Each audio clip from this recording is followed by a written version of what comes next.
I'm not used to this online camera 21st century thing, but I'm going to try to help you understand stoichiometry without being there. On the board, I have a given problem here. It's where I'm taking sulfur dioxide, I'm adding it to oxygen and to water to yield sulfuric acid. And I've already balanced the equation. If you've read through the PowerPoint, what I'm basically saying is that the coefficients that you see within the balanced equation can be referred to as a ratio between molecules or a ratio between moles. But regardless, we can use it as a ratio to figure out how one amount of substance relates to another.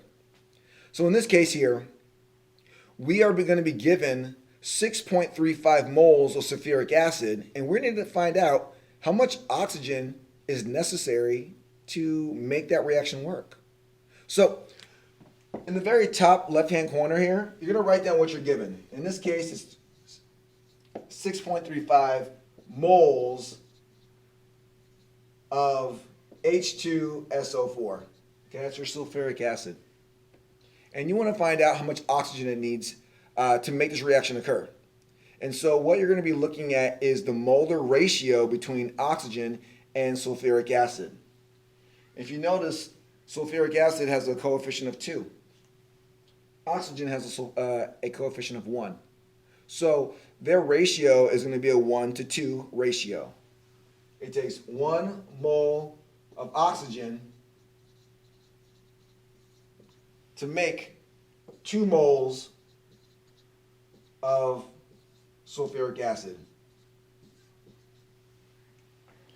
I'm putting sulfuric acid on the bottom so I can cancel out my units right here. So if I cancel them out, I can actually just multiply across on the top and on bottom to get another ratio. So 6.35 over 2, which will come out to about 3.17 moles of oxygen.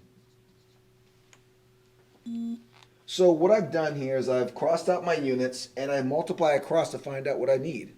I need 3.17 moles of oxygen in order to make 6.35 moles of sulfuric acid. And I hope that's helpful.